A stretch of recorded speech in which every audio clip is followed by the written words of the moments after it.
We're back at it again. This time Winter's in town. And so is Milo and Kino.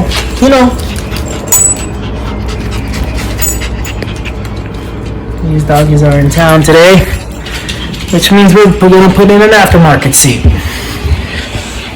which is this Sparco seat right here into the Mustang. It's an Evo II that I had sitting for years.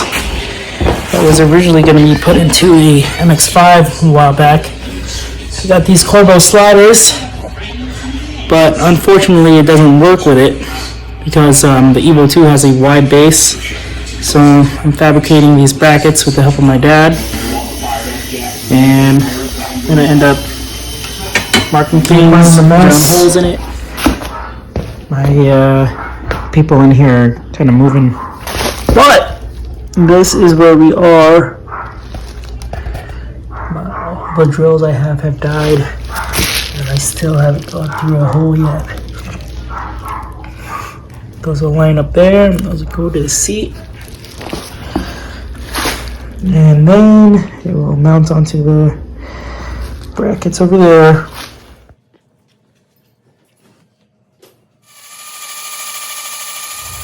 Alright guys, it's the next day. Finally got the bracket done. The forward one at least. I still got the backside or aft side to do. Iron it down, smoothed it out a little bit. But this is the drill I used right here. It's a big guy.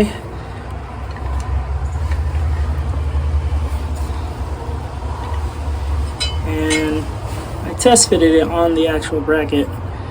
I'll show you when it's completely done and put together, but I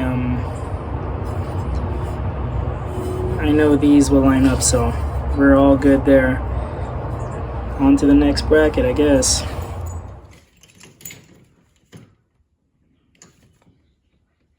Finally did it.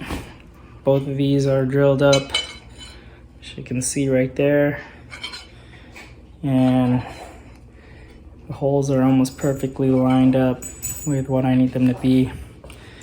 And I gotta stop drilling tonight. It's almost 2 a.m. and the dogs are still up.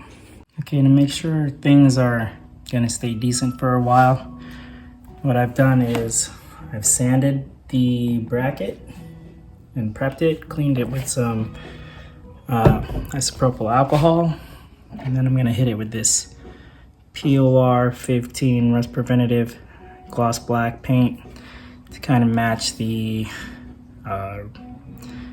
Corbeau bracket. So right now it looks like this. They say you can paint this right on, but I don't know if I'd trust that. It's better to just prep it a little bit, at least a little bit, and then hit it with that to keep it from flaking off. I think this will work good. So this is what POR 15 looks like, and it dries pretty quick and can actually harden. So we just gotta put it on pretty quick. Right now, this is what they look like. I use this to brush it, as you can see. Just brush it along. It self-levels. Make sure to use gloves when you're using this paint. Touched up that area and some of the spots around here. You're looking good. I'd say success. Probably tonight I can put these in, or tomorrow morning. So we're looking all right. So here's the finish coat. You can see it's a gloss, shiny black, kind of like a lacquer compared to the, I'm guessing this is powder coated. There is some stuff in it, but it's going under the seat, so it's fine.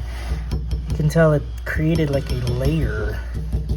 It's not just like paint, there's like a, it feels like a layer is there now. It's just pretty cool. I painted a little touch-up spots here and there, you know, just to make sure. But yeah, that's what it's looking like.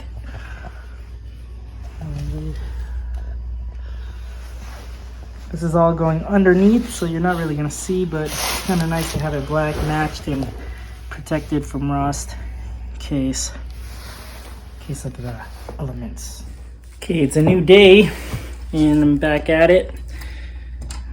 I got a smaller bolt here that will clear the main bolt that hooks the sliders to the bracket.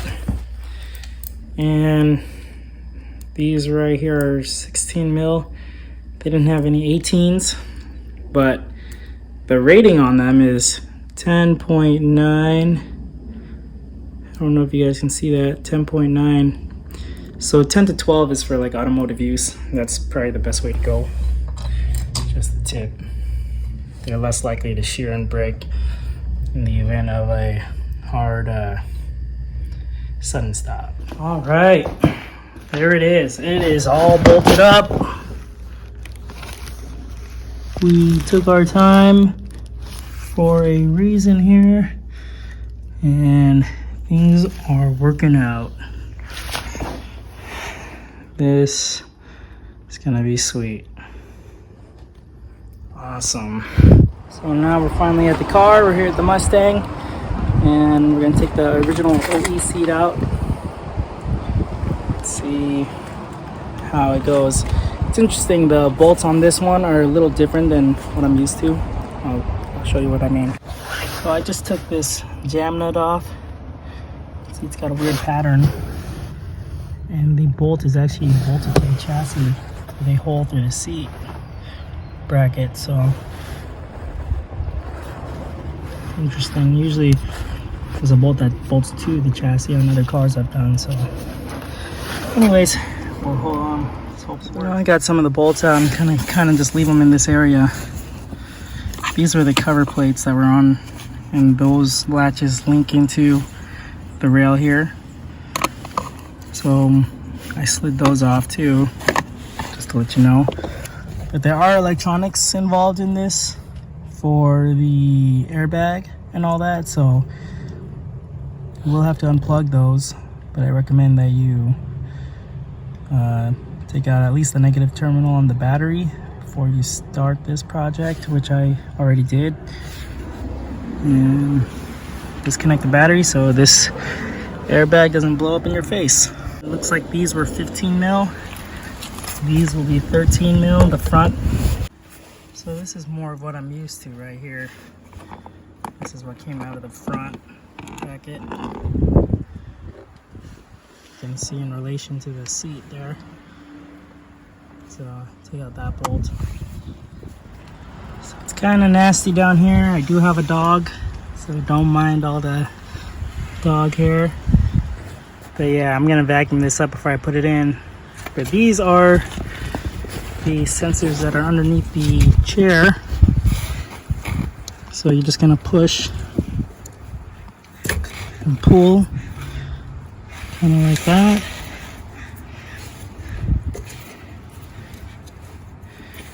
This one is for the airbag sensor, this right here. And if you get an ohm resistor, you can actually get an ohm resistor there, and so you don't have the airbag light, but I don't have that yet, so let me take it off. So you can see I have all the electronics disconnected. Found some change. So that's it, 4 bolts, 2 sensors on the driver's side seat, at least for the base model. And you can pull this baby out. I recommend that you kind of fold it up first so it's easier to get through without damaging the interior. And that should be okay. Fortunately, it's raining right now, but we'll clean it up. This is what it looks like with the seat out. And that's the seat. It's pretty heavy. I will be taking back the seat belt here to reuse on the new bracket there. And that was the other gray sensor that you saw underneath. So I'll have to take that apart, but we're gonna do that inside. We're back inside and out of the rain. These are the 2 seats right there. You can see there is a difference between the two. The stock doesn't actually look too bad. It's just a lot heavier, feels like.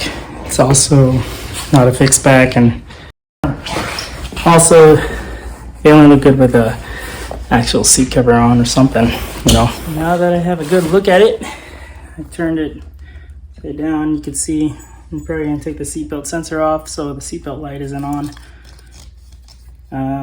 It's got a few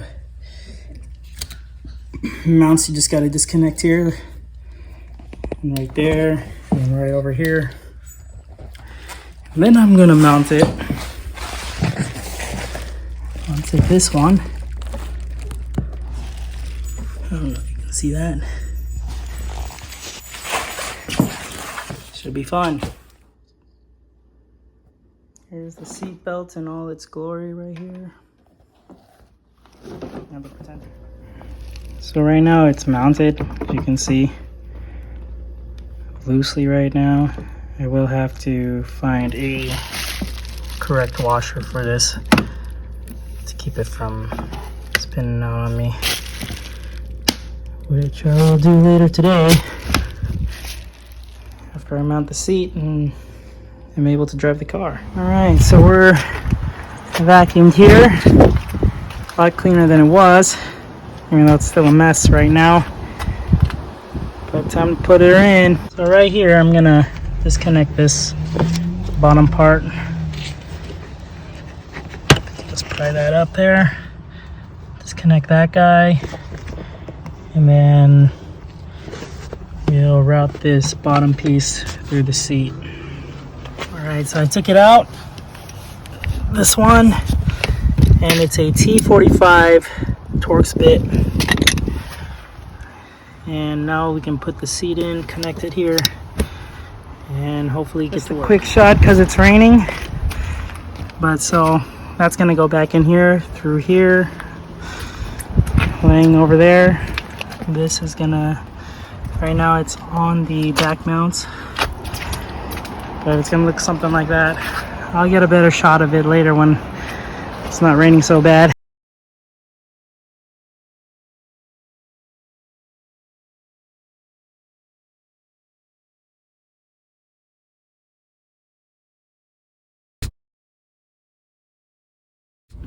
So now that I'm driving around in this aftermarket Sparco seat, what do I think? I kind of like it. I'm used to having an aftermarket seat because I've had them before in my other cars. So if you're not used to it, it might be annoying. Like you can't recline with this particular seat. It is on sliders, so that's okay. Also, the fact that you have to climb in, climb out, basically to get in and out of your car now. It's not like just the stock seat where you're just sliding right on in, you know. So you gotta get used to that thing. But other than that, this, once you're in and settled, it's amazing to be in an aftermarket seat in comparison to the stock seat. So it's your car, build it your way. Life's too short to stay stock, you know. So there's a few turns coming up right here. We're gonna see if it holds me in the seat. I thought I was gonna take it hard, but the guy in front of me slowed down. There we go.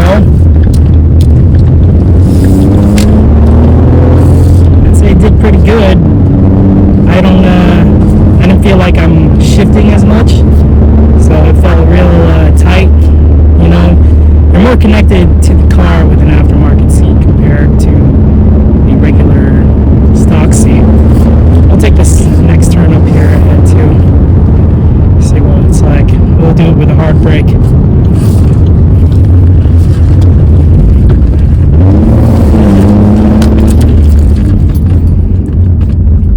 I think it did pretty good.